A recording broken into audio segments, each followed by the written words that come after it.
Let me resub Rojo. What tickets are we talking about?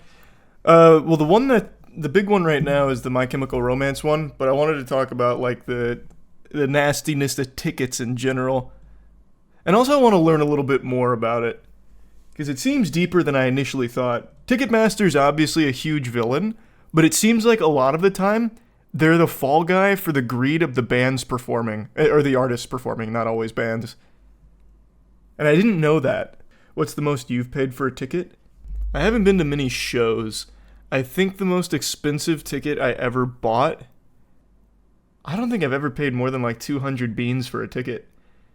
Because like I usually just go to local shows around here and they're always like super cheap because they're at small little venues. Like I went to an Attila concert and it was like, shit, I don't know, I think I paid like $75. If that. Oh, you know what it was? Actually, I remember the most expensive ticket I bought. It was Ariana Grande. I went to an Ariana Grande concert in 2017, I think it was. And the tickets, I think, were about $400 to $500 a pop. That's what it was. Ariana Grande. Do you think that price was fair?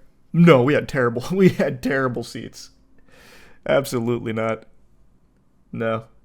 For 400 to 500 beans, I would hope that those tickets were like, you know, it's not gonna be front row, I get it, whatever, but like, come on, at least like within the first story and a half maybe would be cool. What you just said about Ticketmaster being the fall guys, 1,000% the biggest thing people don't understand. Ticketmaster's biggest service is being the punching bag for artists charging the insane prices. And that's what I just was learning about right before stream, which is why I wanted to talk about like the whole wild world of ticket prices. Because everyone knows Ticketmaster sucks. Everybody knows that, right?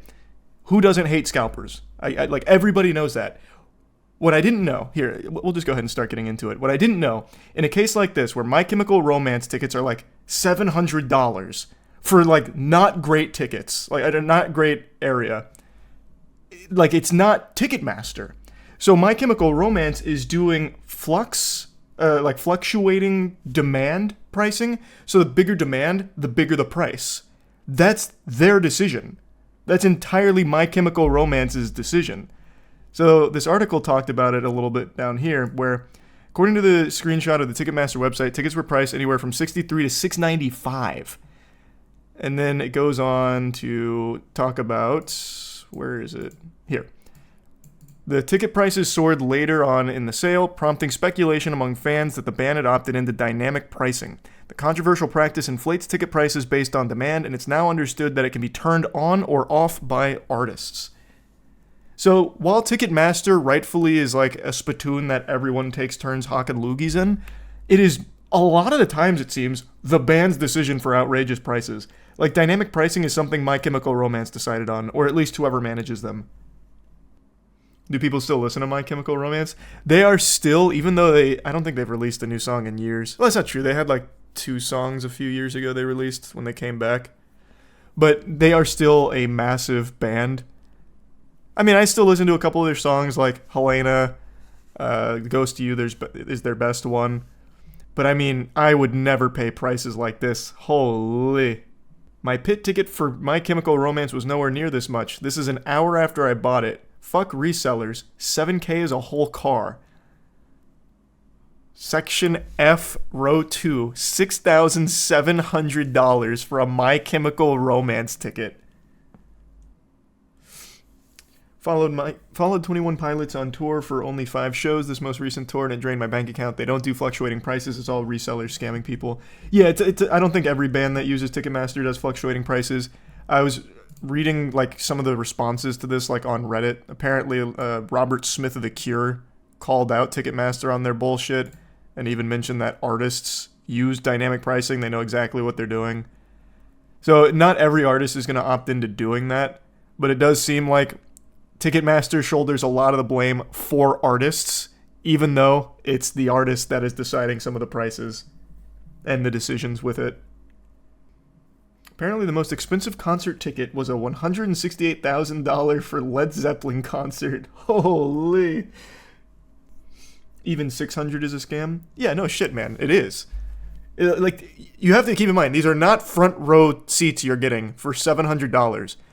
And as illustrated here, it seems to have a dynamic pricing model, and since so many people want to see My Chemical Romance, the price just keeps soaring. So 700 is probably like the lowest price you could get. Because apparently waiting an hour had it up in the thousands for closer seats. One of the issues are the scalpers and fees, massive bitch when buying tickets. Yeah. Yeah. Can't believe the ticket prices. I got this ticket from a cop for $1,200. Banger, nice Sapphire. It's not like those tickets sell out in an hour, though. Yeah, that's... I know.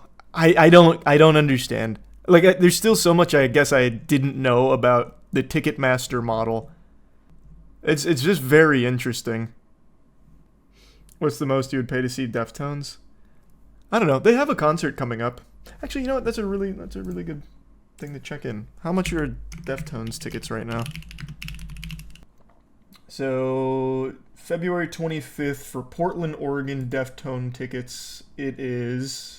For the nosebleeds, it's $35, which sounds about right. And for the section above that, or below that, it is $230. Wow, that's quite a jump. What? Wait, it goes from $35 to $230 from just... Holy. General admission is $398 for a verified resale ticket. Mosh pits, though? Yeah, I'm trying to find the pit here. I haven't found that price yet, because right now I'm still just in the section below nosebleeds. Actually, they don't have a pit. Looked like they did, but they don't, not in this venue. But the closest seats are 300. What do you think is a fair price to go see current artists? I think it just depends on the seats.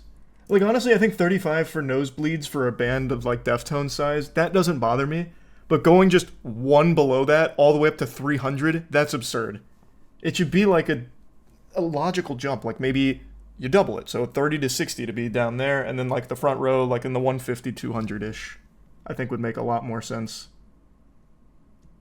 Because, I mean, they're probably one of the biggest bands, I would say, that still tours actively. At least that I can think of off the top of my head. You remember when Blink-182 tickets were like 500? Oh, I remember that. Yeah, we talked about that. How much is front row Taylor tickets? Those are notorious for being absurdly expensive. Let's see.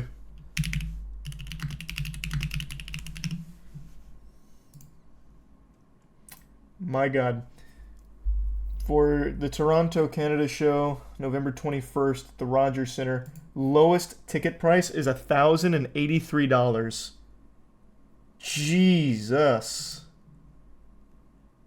Oh my. Sweet heavens. They say artists choose to opt in, but contracts already have that forced down their throats. Way too much money on the table to leave it up to artists. So that was another thing.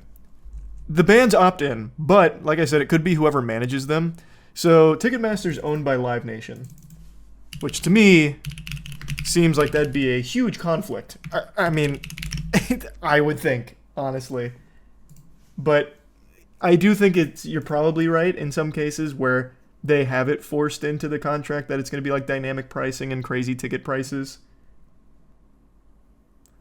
But I just still don't think that's overly excusable, to be honest. Like, if you're My Chemical Romance, you can 100% say, we will not do dynamic pricing. You could tell your manager that. You have the ability to not do it.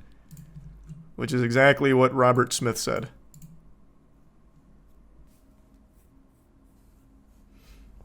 I worked at Ticketmaster for 5 years, AMA. Oh, did you? I don't think there's any questions, though. Like, the big thing for me was just learning that the artists themselves are the ones that opt into the dynamic pricing. And Ticketmaster, they just big fall guy for them. That's just part of their service. They take all the heat. So that way the bands look innocent. I don't think I have any, like, direct questions about it. It's just greed for the sake of greed. How much are they? 700 for the lowest. Up to 7,000 for the My Chemical Romance tickets, which is what we were talking about at the beginning of the stream. What do you get for the 7,000? To stand in the crowd and listen to the music.